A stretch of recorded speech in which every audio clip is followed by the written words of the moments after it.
In 1986, Pete Penseyres set the world record for the fastest time across America on a bike, finishing in a little over 8 days. Even though he was an amateur cyclist, training on his way to and from work, he beat out the previous record set by a professional racer from the Tour de France. His record remained unbroken for decades. We talked about how he did it, the value of persistence and willpower, and what it's like to get only an hour and a half of sleep for 8 days in a row. Enjoy.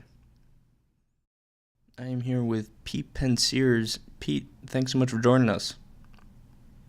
Yeah, you're welcome. I wanted to talk to you, particular about your race across America, and you set the world record in that. First off, what is the race across America? Basically, it's cycling's answer to the Cannonball Run, if you've ever watched that movie. No. Okay.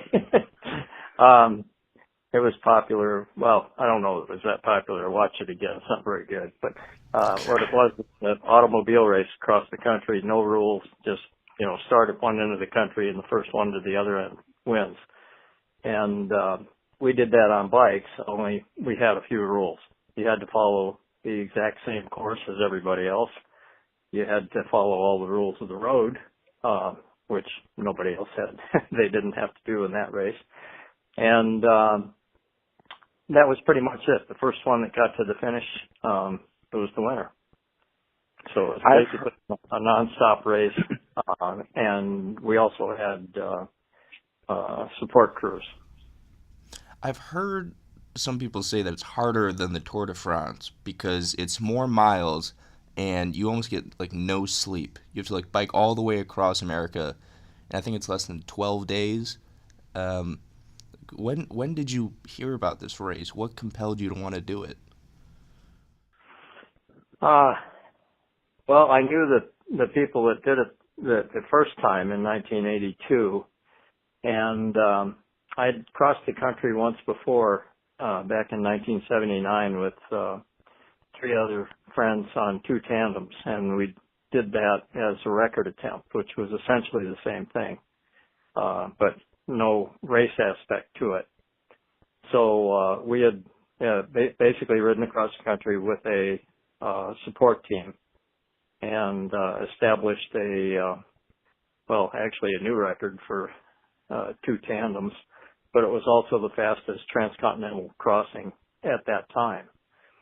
So, I thought I was pretty much done with cross-country racing after that, but then this cross-country race came up, and so now it was pretty much what we had done in 1979, only other people were involved in the same event and turned it into a race. So that got my interest.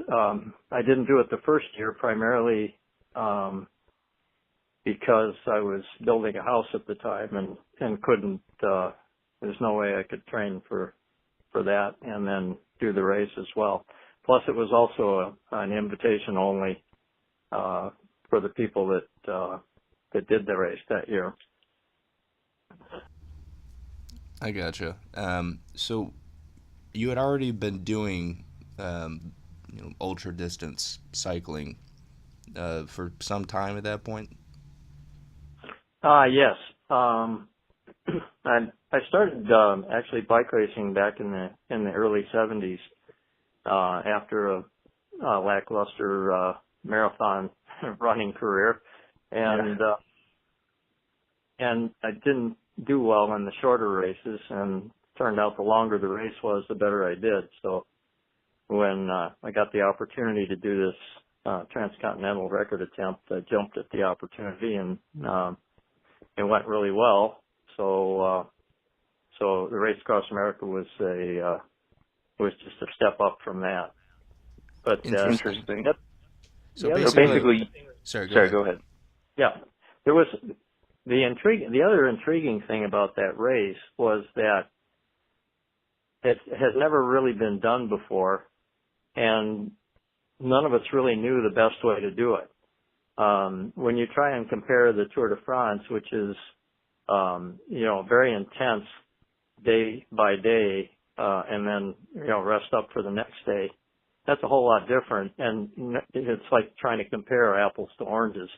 What you need to do on the Race Across America is go as fast as you can and get as much fuel into yourself as possible, and just maximize the time you can spend on the bike, and you got to make sure you get enough rest too, so that you can maintain the speed that you need. When we first started, we had no idea what that would turn out to be. So it was a lot of it was a challenge to optimize the help that your crew can give you, to optimize your training for that specific event, and then to actually race it, more or less focusing on what you can do rather than what other people are doing around you.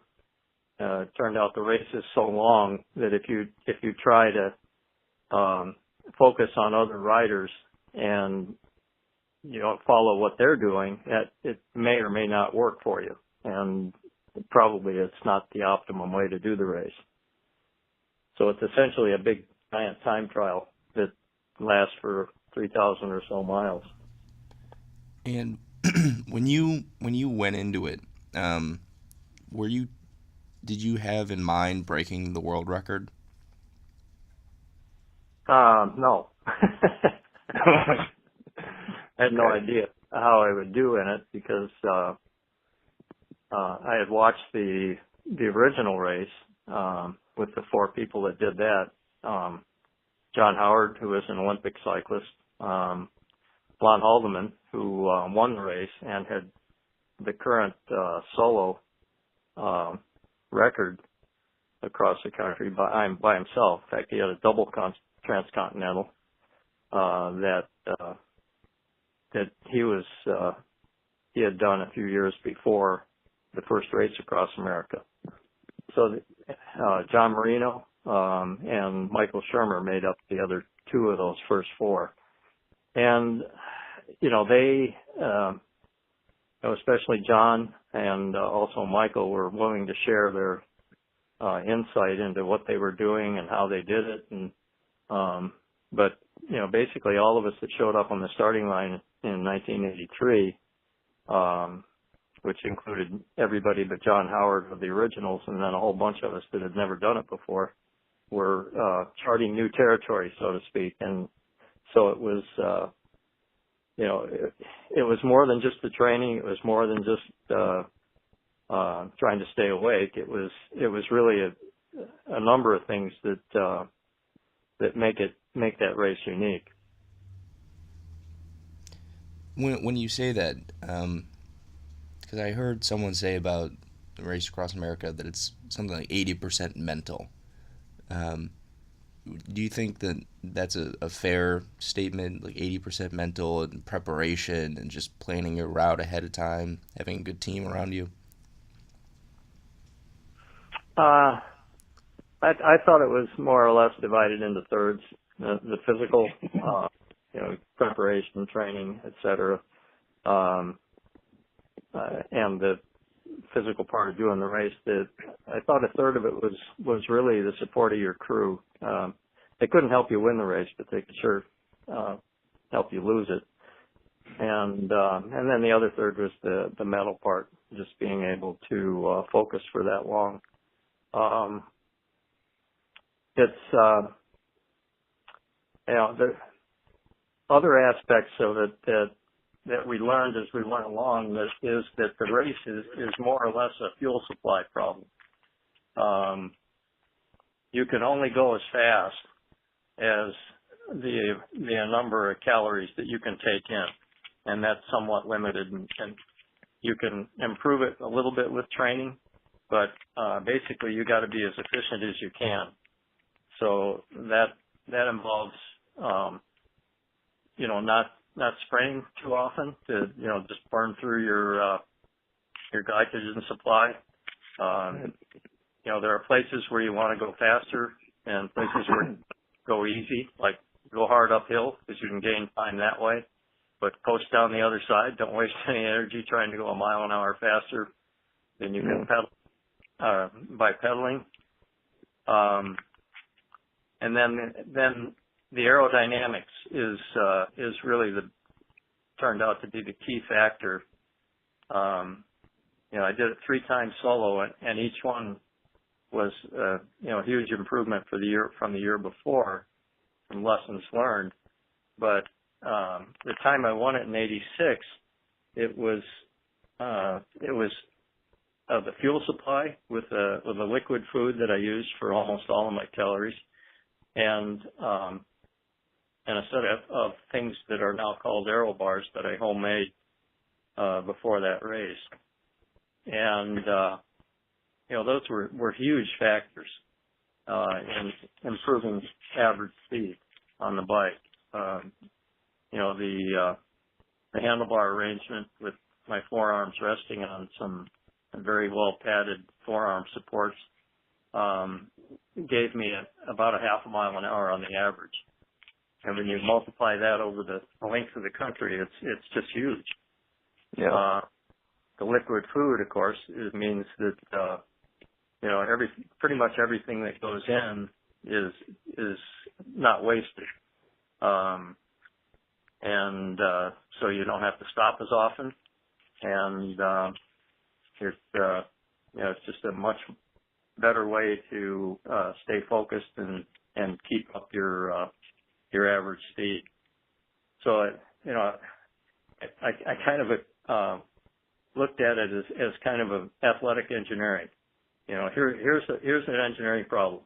How do you get across the country with the limited horsepower you have in the fastest way possible? And so it was all the time in preparation. It was thinking about how can I be more aerodynamic? How can I maximize the time I spend on my bike? How can I get the fuel I need in the most efficient way so that not a lot of it's wasted? And how can I train to improve the amount of power that I can put out without burning extra energy to do it?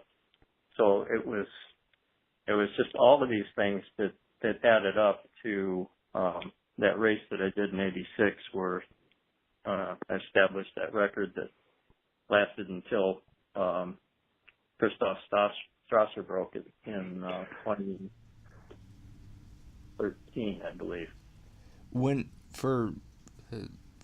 Zeroing on the training aspect of it, I know, like you talked about running marathons. If you're training for a marathon, at some point you might run 20 of the 26 miles just to know that you can make the distance. But you don't really have that option with RAM, right? Or, I mean, what is an average week of training like? Well, I was working full time, and yeah. But I'd always been riding my bike back and forth to work. So, and I lived 30 miles out. So, and the way I came home was a little bit longer but nicer route, safer route through Camp Pendleton. So my minimum round trip distance to work and back was 65 miles. And I did year round for years before the race. So it was relatively easy for me to build on a minimum of 300, 350 miles a week to very quickly go up to somewhere in the order of 700 or 800, which prevented mental burnout. Yeah. Had to get to work and back. So, that was already taken care of. So what I started to do was I added some speed work in the mornings, which was kind of fun because I did it with some friends. We did some team time trials, pretty short but really fast, and then joined some group rides on Tuesday and Thursday afternoons that went right past the place I worked, and joining a group like that helped as well. So the only other thing that I did that was really strange, that a lot of people started doing after I won the race in '84 was an overnight ride that simulated one day of Race Across America. So, basically the people that win the race now ride at least 20 hours and more like 22 per day. So what I would do is I'd ride to work on Friday morning, ride home. I didn't go home Friday night. I would go out and do a gigantic 400-mile loop around the Salton Sea and get back on Saturday night and then crash and do nothing on Sunday. So as a recovery. So that kind of fits in because you're right. I used to run marathons and I very rarely ran more than 20 miles leading up to the race because if you can go that far, you can go the last 6. And all the other runs were shorter but faster. And so that's what I did for Race Across America. And it turns out that Christoph Strasser, who broke my record, I talked to him pretty much year by year at the start of the race. And he basically took everything I did and just took it to the next level. He's been to wind tunnels to do aerodynamic testing. He's optimized what he can do on a bike. I think he stops more often, but less. He must have a shorter sleep cycle than I do. And so he can get by on even less than I did. And he's younger and faster. So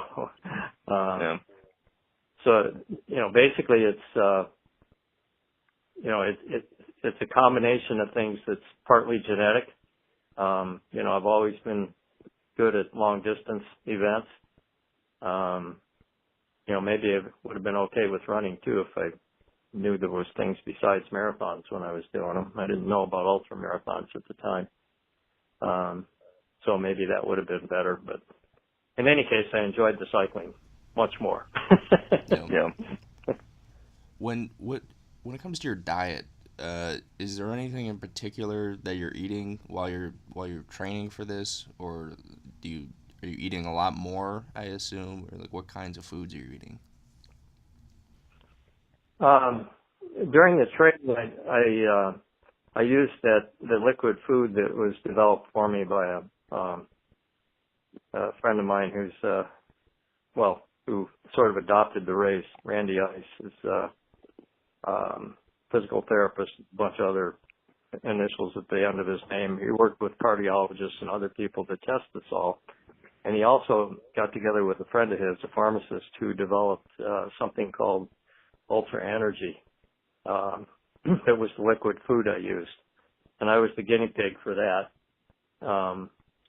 They started out with something that was unpalatable and finally ended up just before the race with a product that actually tasted good and would stay down, and it provided me everything I needed to optimize my on-bike time and alertness level and everything else associated with being able to, crank out as many miles per day as I could. When you're getting up to like the week or the month of the race, are you doing anything different? In the month or so beforehand? Right. Was that your question? Yes. Yes. Yeah. In fact, what I would do is, when I talked about these 24-hour rides, people thought I was doing them all year round. And there was no way I could do that, even if I tried to force myself to do it. It was something that I did because I knew it was helpful for preparation for the race. So I would only do those for the last 6 or 8 weeks before the race. And so it was, I basically, by the time I got to the race, I'd done it a day at a time with a week in between to recover. And so I only needed about a month prior to that point to build from my commute ride plus the race training that I was doing to get up to that 400 miles that 400-mile ride. So maybe, for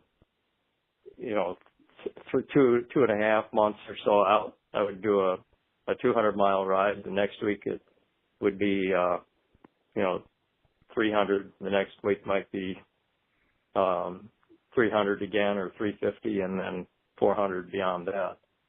So as far as food goes, I think I got off track there. No, good. Week I would eat, the normal things that I always ate, just more of it. And it was nothing radical or different from what most people eat, I don't think. I'm not a vegetarian. But I'd start out every morning with a gigantic bowl of granola with milk and fruit, and then take a pretty darn big lunch to work. And then hopefully we had huge helpings for dinner at when I got home. So that was pretty much it. It was I would say it was normal, but just a lot more food than most people normally eat. Supersize. Yeah. Yeah. Was there anything during the race where you're just like, wow, like no amount of training could have prepared me for this? Good question. Yeah. Every year, including the record year, I would just go into kind of a mental funk and wonder, what the heck am I doing out here? All the excitement and the adrenaline from the start was so far behind that I couldn't remember it. And it was just way, way too soon to even start thinking about the finish. And I remember in 86, I was actually leading the race, and it happened to me in, I believe it was Arkansas. And so I had a pretty good lead, which I never did at that point in the previous races. In fact, of course, I never had the lead in 83, but 84, the only time I ever led the race was from West Virginia to the finish. 86, I led the race from New Mexico all the way to the finish.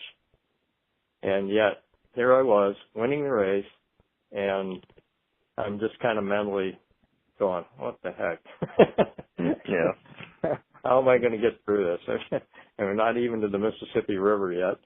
And so I did what I always did then. I called my wife up to talk to her about it.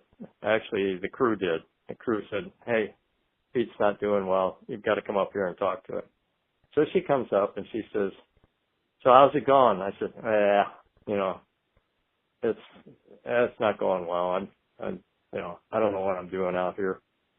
She says, well, it could be worse. You actually are leading the race. I said, yeah, I know. Not with much enthusiasm. And then she said what really made the difference. She said, you do this every year. Somewhere in the middle of the country, you just have this really down period where you feel like you just can't go on. And I went, oh, yeah, you're right. Okay. Yeah, I'm fine. Go ahead. Go back in the motorhome. I'll be okay now. Yeah. Yeah.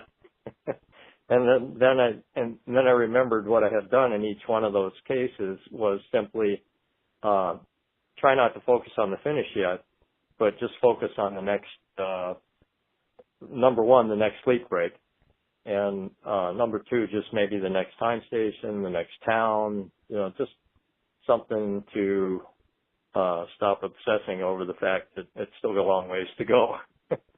Trying to break it into smaller parts. Do you think that was just a function of how much sleep you were getting per night? Maybe. The only reason I say that is because I know that when I'm like sleep deprived, my will slackens. Like I'll go for junk food more easily. I definitely don't want to work out. How much sleep were you getting per night? I was getting an hour and a half, which is my normal sleep cycle. And I went through a full cycle. I mean, my wife watched me sleep and would not wake me up if I was in REM sleep, and waited until afterwards to get me going. So I skipped the first night. I learned before that, you usually can't get to sleep very well then anyway. So I went the first 36 hours or so, and then bedded down the second night. But yeah, I would never hallucinate the way I did in a training in one of the qualifiers for Race Across America, because I learned that when you do that, it takes way, way too long to get out of it. So I had to make sure that I never got to that point. But yeah, you're right. I think even if you're not to the point of hallucination, you simply can't drive yourself that much faster or further. But I wonder how much of that is just due to the fact that you can only eat or consume about 350 calories an hour for my body weight. And so once you get to an equilibrium where you can only go as fast as you can only produce 350 calories worth of energy to get you down the road, you come down to what we all call RAM speed. You can speed up for a little bit if you want to, but you're going to pay for that later. So that's kind of depressing all by itself, because you know that when you're looking down at your cyclometer and you see how fast you're going, that it's a lot slower than you're capable of normally. And so I think that's a large part of it. And how do you maintain focus during that? Is it just a matter of diet and preparation, or is your team help you do that? I mean, I heard about people who start hallucinating, and because they get so little sleep, and they run off their bike and start fighting mailboxes and then get back on. I mean, you were never in that kind of state, though. I came close in '86, and it was basically after I had the race won, and I can describe that in a little more detail. But please. I never really hallucinated like I did in the 800-mile qualifier for the 1983 race. That was the first one I did. Was that just because you were pushing yourself more? Pardon me? Was that just because you were pushing yourself more in the 800 miles because it wasn't as long? Yeah, I tried to ride the thing nonstop, and I started to hallucinate after about 40 some just over 40 hours, and when I did, I slept a little bit and then kind of forced my way through the rest of the race. And when I finished, I slept for 12 hours straight right at the finish line. We got up and drove home, which only took about an hour. And then I fell asleep again for another 12 hours. My wife woke me up for dinner because she thought I wouldn't be able to sleep all night if I didn't get up and at least eat something. And I did, and slept for another 12 hours. So basically 36 out of the next 40 hours after that, I finished that race. And I thought, if it's going to take this long to recover from, a hallucinatory state, then I just don't ever want to go there. Right. And so I didn't in '83. I did not in '84. And in '86, I got close, but realized what was going on, and then stopped early. I had a schedule for what I was going to do, and I was able to do it all the way up through just about the end of the Blue Ridge Parkway. And the way I realized it was by this time the person closest to me, Mike Cyclist, had crashed and broken his collarbone and was out of the race. So at that point, I was well over 16 hours ahead of the next rider. So it wasn't a matter of being able to win the race. It was a matter of being able to stay upright and, right. crash. So, so I was, basically just trying to get to the finish and do it safely. And I was, descending, toward the point where we get off the Blue Ridge Parkway and, drop down into the Shenandoah Valley. And as my wife and I had ridden the Blue Ridge years before on a tour on our tandem, and I knew that you could ride, even on a tandem, you could take any of the downhill curves at 45 miles an hour. And yet here I was riding down the hill and thinking I wouldn't be able to make the turns, and looked down at the speedometer and I'm only going 25 miles an hour. And then a car passed me and, going probably 45. And I thought, oh no, he's not going to make that turn. And of course he did. And, wait a minute, what's going on here? So, I had been using, no-dose tablets. I don't like coffee, so I was using caffeine to help me stay alert during that race, and and I was just using 2 tablets at a time, which were really effective the first time I did it, and then became less and less and less effective as the race went on. And so when I I called my brother's van up and asked him to give me a couple of no-dos, and he did. I waited about 10 minutes, and the feeling didn't go away. And brought him up again, and I asked for 2 more. And he said, "Oh, are you sure?" He'd never done that before. I said, "Yeah, it's not even dark yet. I'm going to try and ride until early in the morning." What I tried to do was go to sleep just before daybreak and sleep for my hour and a half, get up with the sun already up. A lot easier to do that than it is to go to sleep in the dark and get up in the dark and start riding for a few hours. You need the visual stimulation to help as well. So that was one of the other things that worked so well that year, except for this particular time.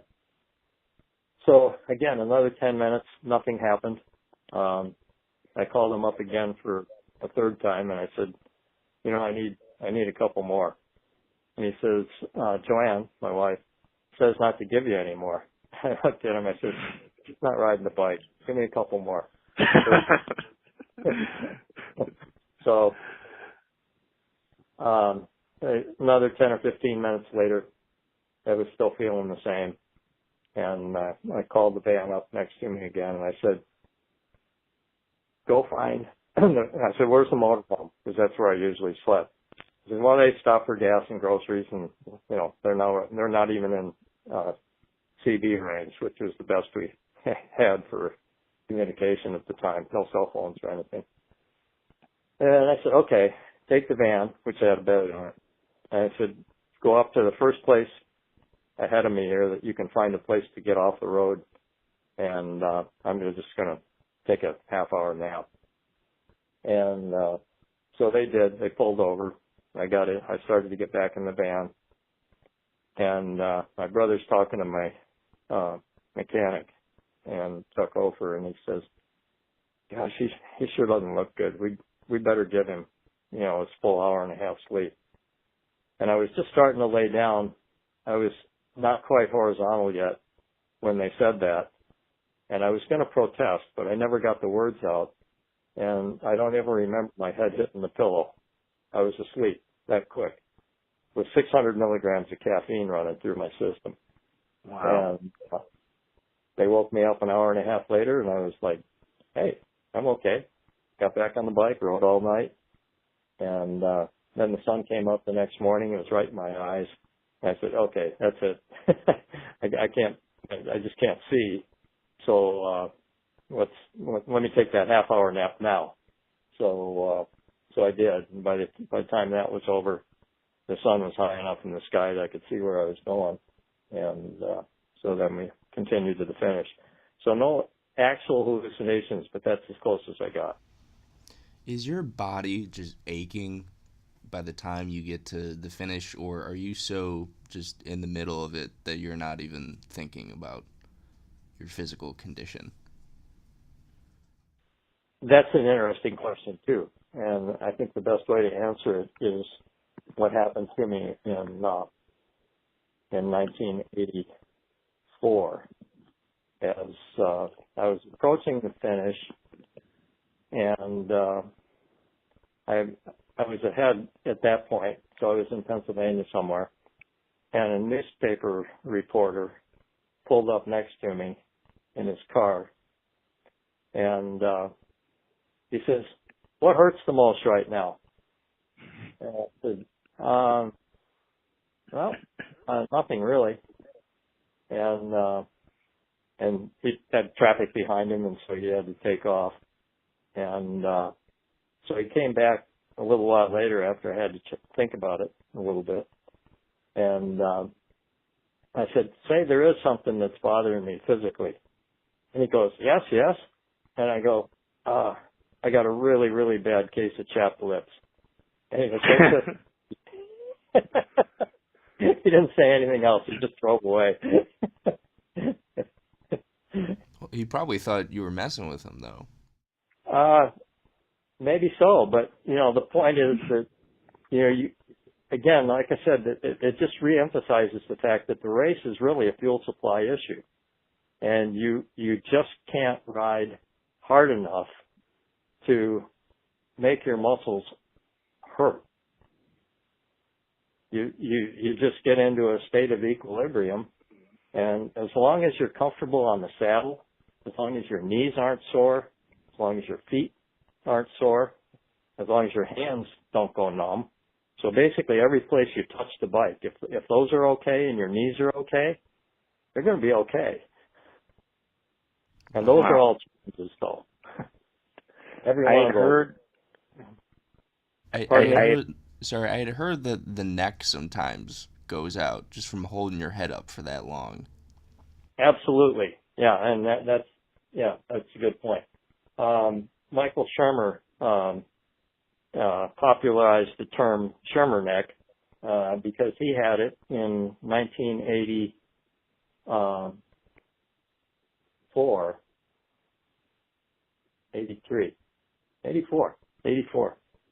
So that was the first race that I did, and I ended up catching him. He was riding in second place at the time. I had so much trouble that first year, the first day, overheating, and I spent so much time in the motorhome trying to recover that I started in next to last place in Colorado, and then just started moving up through the group. I caught Mike Seacrest somewhere around the Mississippi River, and then I caught Michael Shermer the next day in Illinois. And he was already at a point where he was holding his head up with the palm of one hand, and one hand on the handlebars and the other holding his head up because his neck was so sore. And he later ended up quitting the race at the Ohio border, and then other people have had the same problem since then, and some of them had to drop out of the race, but mostly what they do is they prepare for that and rig up some kind of harness that basically goes around your waist and goes up, and a strap goes around your forehead and goes over something. I mean, people have used crazy things like empty milk bottles, plastic milk bottle, to provide the tension they need to hold support the neck muscles.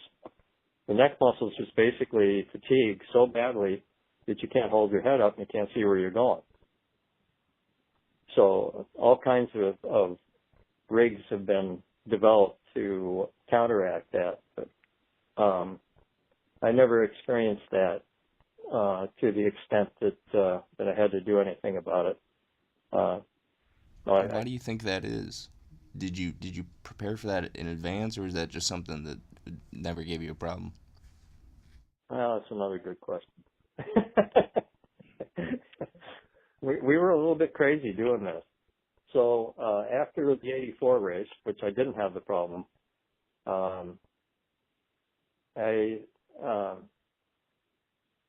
started adding the lead weights that you find along the road. I'd start taping those to my helmet with just regular tape. And so I would do my training with a helmet that just got progressively heavier during my training rides. And then when I got to the race, I had that helmet with me when I met Shermer at the start of the '86 race. And it had maybe a pound or so of lead weights taped to it. And I tossed it to him, and I told him that this was the way that you need to train so you can avoid the neck issue. And I don't know whether it helped or not. I really don't. But, if it did, strengthen my neck muscles, or if I was just lucky that I didn't experience the issue, I don't know. But, like I said, we didn't know. We didn't know what we were going to have issues with. And that was part of the intrigue, part of why we wanted to do this. It was challenging in so many different ways that you could solve one problem and something else would come up. And one of the things that the aero bar thing has exacerbated, if I'm saying that right, the neck issue, because now you're lean forward and you're not sitting up straight, and you're demanding a lot more from your leg muscles when you're flattened out and more aerodynamic. So you go faster, but then you may have to resolve the neck issue, and people are using more creative ways to do that now. I know that Christoph Strasser uses K-tape, and he'll start out with it. That didn't exist, or I didn't know about it when we were doing it. And so there's lots of things that have occurred over the years that provide other ways to solve these unique issues that only come up when you try to do something like this. So it's, I've heard people say, well, it's just, if you can stay awake, you can win the race. It's sleep deprivation, that's the whole thing. Well, it's not. There's a lot more to it than that.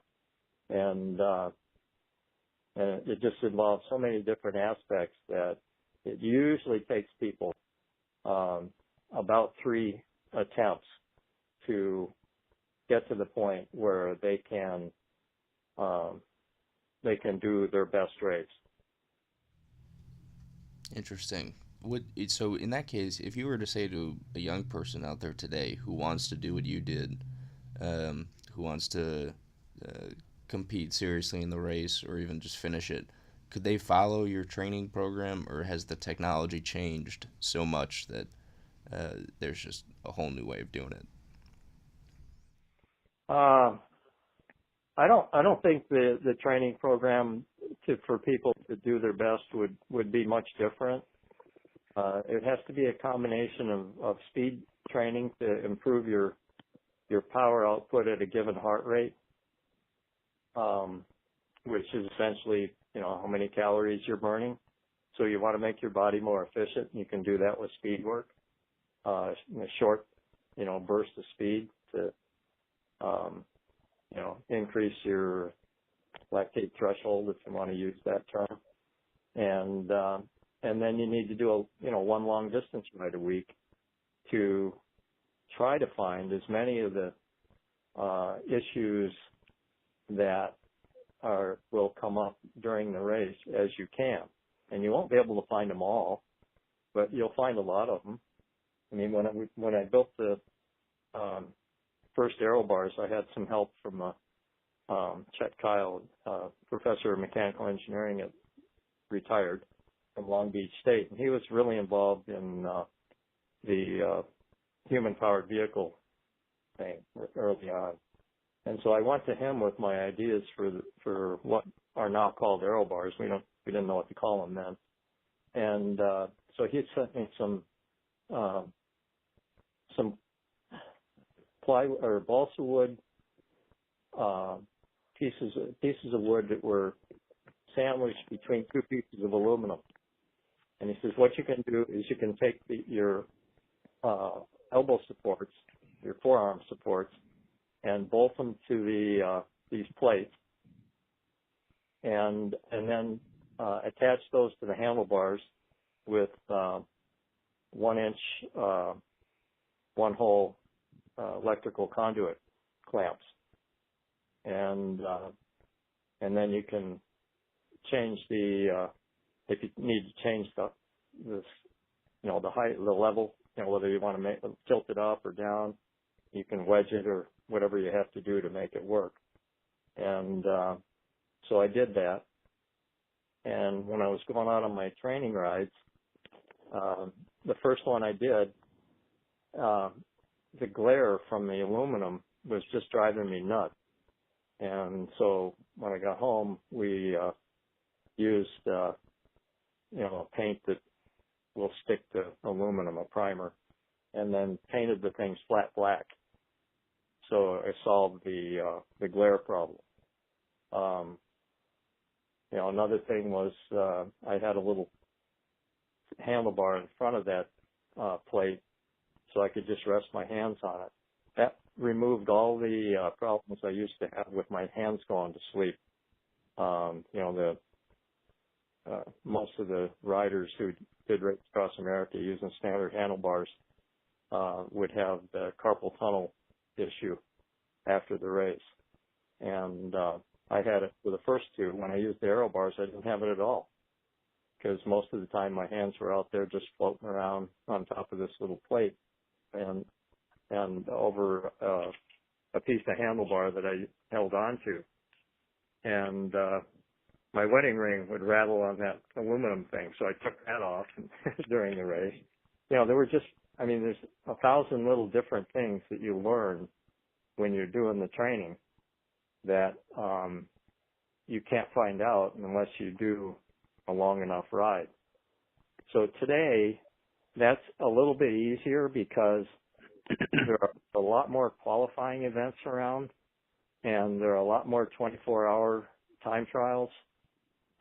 So even if people, don't find their own course like I did back in the 80s, they can probably not have to travel too far to be able to get it under a lot more controlled conditions than I had.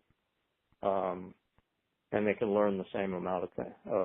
So maybe it's a little easier, but I don't know. I don't think so. I don't think I would have done any better today than I did in '86 based on what we have now. Yeah. One of the things I wanted to ask is when you finish the race, and while you're going through it, I guess you're not feeling much pain, but what did you do to recover? Or what were you in pain as soon as you got off the bike and you could tell yourself that you were done, or what was that like? No, I wasn't in pain at all. Except for after the '84 race, I had basically a boil that developed the last afternoon that it didn't bother me that much, but when I got home, I had to have that thing lanced a couple of times to drain it. So I couldn't ride for a little while. The rest of it was just trying to catch up on sleep, which couldn't do much at the finish, but after I got home, and physically I was not, it's like a one event season. You're not going to be doing any short races after the race across America, I don't think. You're not going to be able to peak again. So the way I noticed it was my normal 30-mile, hour and a half commute to work took about an hour and 40 minutes for the first week after Race Across America, even in '86. And at what point did you know that you had broken the record? During the '86 race? Yes. By the time I got to the Blue Ridge Parkway, I knew that I was going to break it because I was on course to. I was already way ahead of it at that point, and I'm better in hills than I'd already seen the entire Blue Ridge Parkway before. I knew what I was getting into on that tour. And like I say, climbing is my forte. I don't do too good into the headwinds. So once I got past the point where winds would not be a major factor anymore, I pretty much knew that as long as I kept the rubber side down, I was going to set a record and win the race. Did that feel like? I mean, did the sense of accomplishment even register at the time? Well, you can't predict what's going to happen very much. So you never want to get too excited when you still got almost 1,000 miles to go. Right. If anything can happen, but my goal that year was primarily to hopefully compete against Jonathan Boyer, who won the race in '85. I had taken a year off after the race in '84. I thought, okay, I want it. That's it. I don't want to, put my family through that again. But my brother had crewed for me for the first 2 years, and he wanted to do it. And so I was on his crew in 1985, and Boyer came and broke the record I'd set in '84 by about 11 hours. And so I thought he would come back again the next year. And so my whole preparation in '86 was to go head to head with him. And as a professional Tour de France guy who's a lot faster than I was, if it was a shorter race, I knew I was going to have to do a lot of things differently. So all the preparation and so forth a lot of it was focused on him and, how I could, maximize my strengths and overcome my weaknesses, compared to him.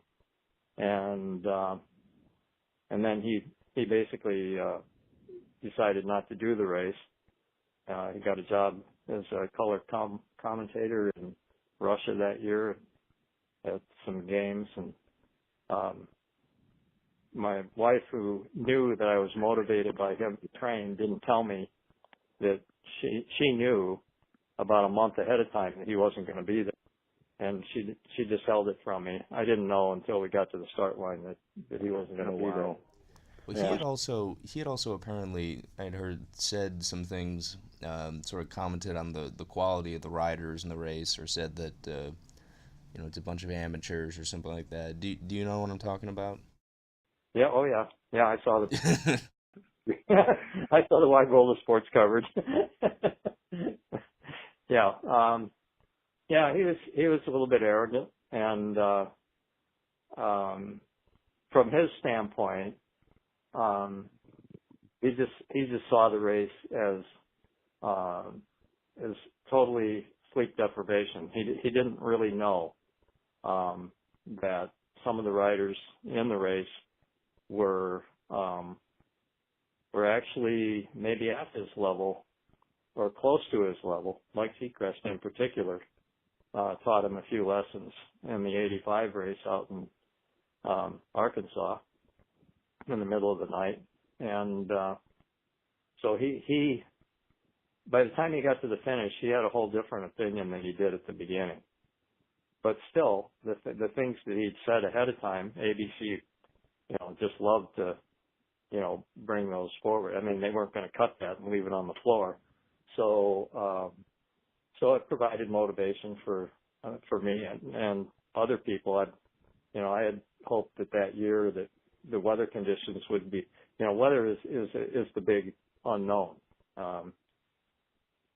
Which way the wind blows has a huge issue on the finishing times. And if you get tailwinds in the west where there's no wind protection, the race can be much, much faster than it would be otherwise if you have headwinds. The 85 race had some of the most outrageous tailwinds I'd ever seen. And there were places where I was following my brother in the van, and we had to back off far enough so we wouldn't basically shield him from the tailwind. Mm-hmm. So we had to let him get far enough out of ahead of us that he would just be blown down the road. And so that was something we didn't have in 86. And I mean, that's the only way I could have gone faster that year. Did you ever hear from that guy, Jonathan Boyer, after you beat the record? Yeah, we've talked several times since then, and we just joke about it. I said, I really wanted you to do that race that year. We wanted to go just head to head with you on it. And he said, well, you had the chance. You should have just done it the year before. I said, well, okay, fair enough. Because I had already decided at that point I wasn't going to do it again. The 86 race just went so well that I knew that aside from having incredibly favorable wind conditions, and even having those, I would probably never be able to duplicate the preparation that I did. And so there was just absolutely no need to come back and put my crew through that again. Right. When you're going across America, one of the things I wanted to ask you, because I have a couple friends of mine who we want to do like a cross country cycling trip, not necessarily like a race like this, but thinking about America, Europe, South America, but the one sort of pitfall about America is it seems like a lot of it is just empty farm country. Maybe you didn't have enough, you were just focused on the race, but was it a visually beautiful experience going across America? Was it an interesting way to see the country? Yeah, it's by far the best way to see the country. There are some places where you're going to see the same thing for 2 days or 3 days. Once you get east of the Rockies, it's the farmland is not real interesting. Just because of the monotony of it. But once you get across or get close to the Mississippi River, it changes again. And it's beautiful. And of course, the roads we try and use for Race Across America are not the interstates. They are in the west because there's places where you can't avoid them. But once you got further east, you're on little country roads past farm lands and things. One of the things I just remembered, you keep bringing back memories, was one of the things I used to occupy my brain in the 86 race was a little cassette radio. So I'd use cassette tapes in the west. And once I got further east and there was radio stations that I could listen to, I listened to radio stations that that don't exist in California. You know, I listened to the Farm Report where, you know, the radio station would just report and tell the farmers when was a good time to plant the corn and the wheat and the oats and whatever, and what the test is going to be like. And it's fascinating. It's like another world for somebody that's lived in California for so long. And it was, it was just a way to keep occupied. So, there's lots of things you can do, besides just the scenery to enjoy a bike ride, but across the country. And to go back even further, the first time I was interested in doing a cross-country race actually was started in 1976, late 75. We had a little bike club in San Juan Capistrano that a couple and their two kids, about a 9-year-old girl and around a 3 or 4-year-old boy, decided to ride across the country with trailers.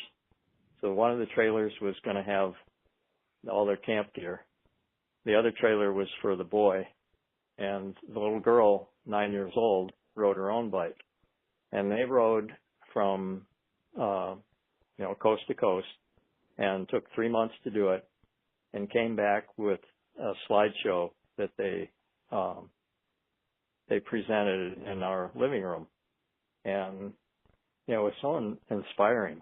For somebody that was just, had only ridden the bike and done a little bit of touring, it was something I really wanted to do, with my family. And then, reality set in. I went, oh, shoot, they spent 3 months, I'd have to take 3 months off of work, and it wasn't a time, in my career where I felt I could do it or even wanted to do it. Right. And so I just kind of put it off for, okay, I guess I'll do that when I retire.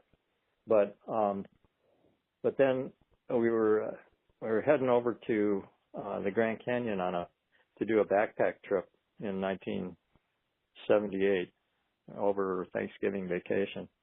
And while I was riding over, I was reading Bicycling Magazine, and the top story with the picture on the cover was John Marino, and he had just done a cross-country race record attempt on his own in 13 days and 1 hour, and the story was his story of this record-setting thing from Santa Monica to New York City.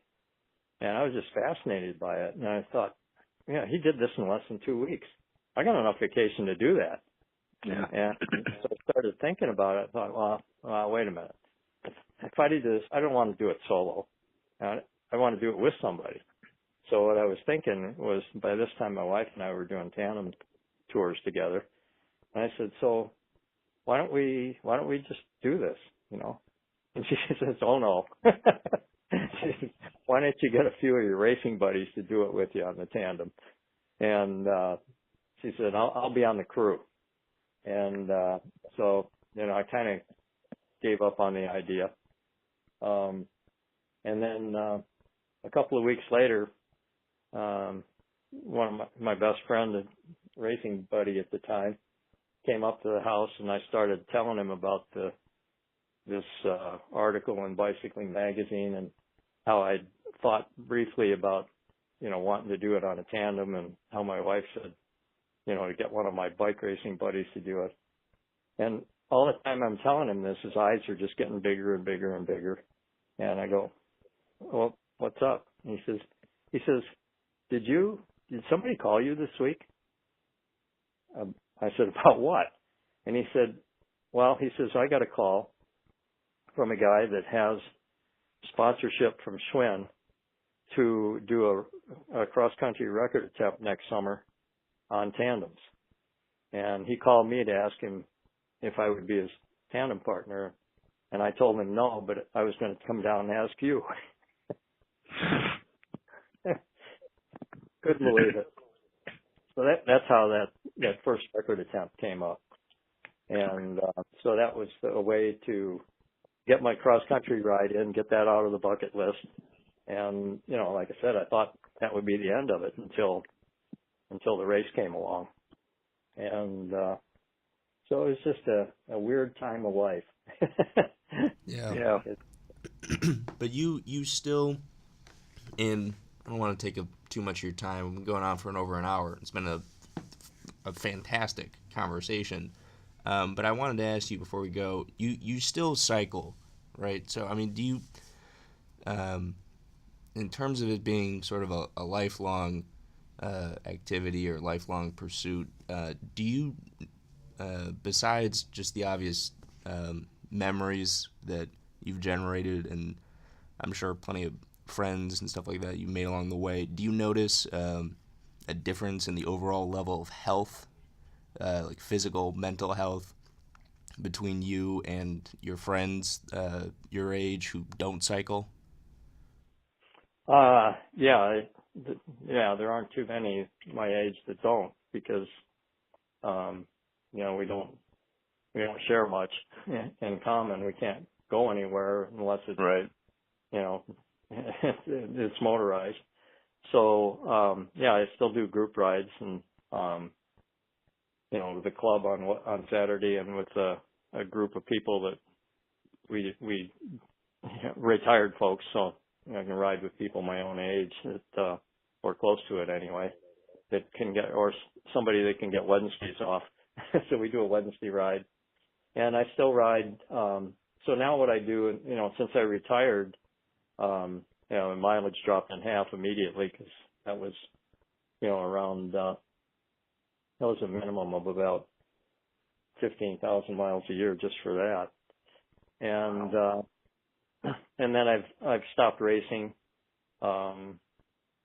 And, so now my cycling is group rides, on a couple of days a week. And I still, after I retired, I just used my bike to go, as transportation. I very, very seldom drive. The only time I ever drive anywhere is if I need to transport something that's too big to get on the bike. And that doesn't include groceries, because I can get those on the bike.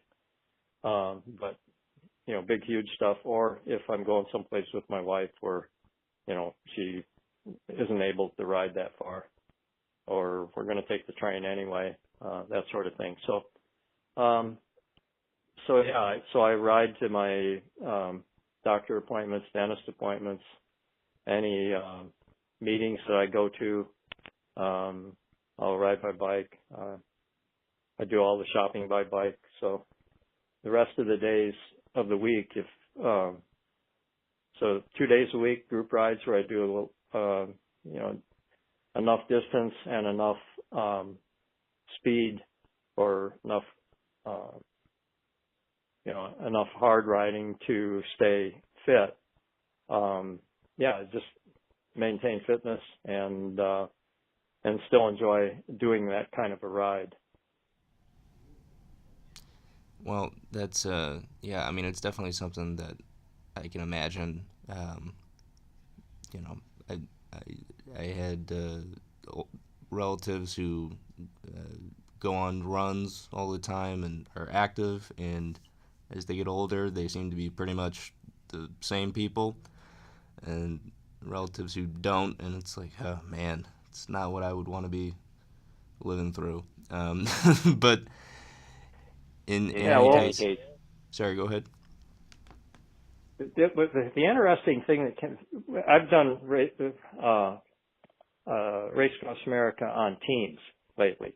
The first 8-person team I did was with a high school alumni group, and we were all over 60 years old at the time. Did this back in 2006, and I was at a school. We had a graduating class of over 500 every year, and we took a 10-year period, and we said we want to have a team of 8 people who can ride 3 hours a day to be able to put together this 8-person team.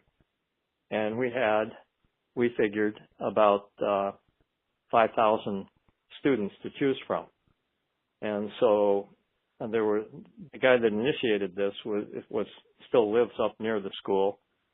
He taught at the school, and so he knew, everybody in his. He was active in the alumni association and everything. So he canvassed the student body that graduated in the 60s and came up with 2 other people, and then got back with me and my brother, who also graduated from that school. So we had 5, and then we worked on a 6th, and the last 2 we couldn't get, and we called. My brother's track coach was the 6th. Wasn't even a student, so he was our oldest guy, and so we had to get the other 2 people and make them honorary alumni to put together an team. So that's that's what happened. I called a guy that could run a 50-second quarter, and there's no way he could do anything like that. So all the people that were on my brother's track team, none of them could run, none of them could ride a bike. They all had physical ailments of one type or another. And, like I say, we had to go outside that 5,000 member group to find 2 other people to put together an 8-person team. I think that tells a story. Not a very happy one. And you think that's just because the fact that the 6 of you had been consistently active in that way? Yeah, we didn't stop. Once you stop, you can come back maybe, but it's not going to be easy, and very few people do it. The people that run are an interesting subset, because at some point they won't be able to run. Right. And it's usually knees. It was for me. And I was riding down the coast once a few years ago, and I came upon a group of cyclists, and on the back of their jerseys it said Dead Runners Club. I came up to them laughing like crazy, and I said, "So what is it with most of you guys? Was it your knees?" They go, yeah. Usually it's our knees. Yeah. So they're still out there, but now they're on bikes instead of pounding the pavement. So yeah, it's. I think the key is just just keep doing whatever you're doing, and when you can't do it anymore, think about a bike. And if the only place you do it on indoors, I doubt that you're going to be able to keep it up. It's just it's just too boring. Yeah. Well, Pete Penseyres, thank you so much for your time. It was an excellent conversation, and glad to have talked to you. Okay. Feel free to edit. All right. Okay. It's good talking to you. You brought back a whole lot of happy memories. I'm glad. Alrighty. Okay. Take care. Bye-bye. Thank you to Pete Penseyres, and thank you for listening to Dunk Tank. See you next time.